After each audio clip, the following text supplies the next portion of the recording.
As a matter of fact, the results are very bad. 2 attacks from Israeli Arabs within less than a week, and it's a disaster.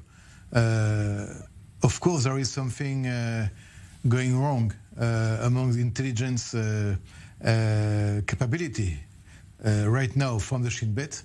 They must do a real, I would say, house checking to see what's going on really, because they have to improve drastically and very quickly the intelligence collection activities within the Arab-Israeli cities, villages. It is true for the Bedouin area. It is also true for all cities and villages.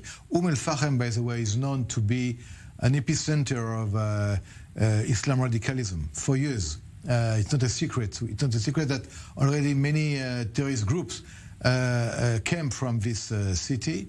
There is a kind of, I would say, of magma, you know, concentrated in this ideology of Islamic Jihad and Islamism. And Daesh, ISIS, is actually something new. It is not new for the ideology. It is new in the fact, in the way that for the first time they have succeeded to carry out terrible attacks within the state of Israel. They tried before, but right now it is successful. And of course, it can be imitated. It can be a kind of emulative or emulation process amongst other Israeli Arabs. Well, let's unpack that a little bit, because people in this region hear, unfortunately, more often than most would like to hear about attacks being perpetrated by Hamas, by Hezbollah, by Islamic Jihad. Now we're hearing, in the space of a week, 2 attacks with links to ISIS. Is this a new tier, so to speak, of terror attacks? First of all, it is new, not in the ideology, but it is new that these 2 attacks in less than a week have been successful for them. It doesn't mean that Hamas, Islamic Jihad, or Hezbollah are now going away. They remain very big and very serious threats. And they're welcoming what's happened in the last week. Of course, that's natural, because there is a kind of coordination between all these groups.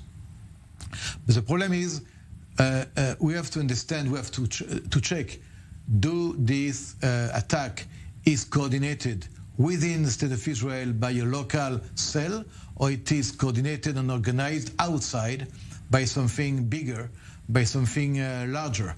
It could be in Iraq, it could be in Syria, it could be wherever in the world.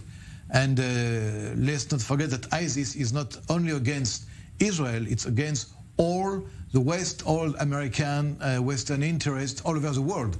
They have been targeted, as you know, many countries for the last 6 or 7 years.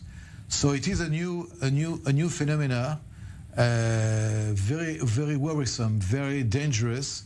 And if we check in the last days the TikTok or Facebook or Telegram, we see a kind of enthusiasm among the youngsters, and it's very, very serious. Over and above that, of course, concerns ahead of the holy month of Ramadan as well. Certainly watching all those developments. We always appreciate your insight. Senior Security and Military Consultant, Colonel in the Reserves, Olivier Rafowicz. Thank you as always. Thank you for your time here in studio.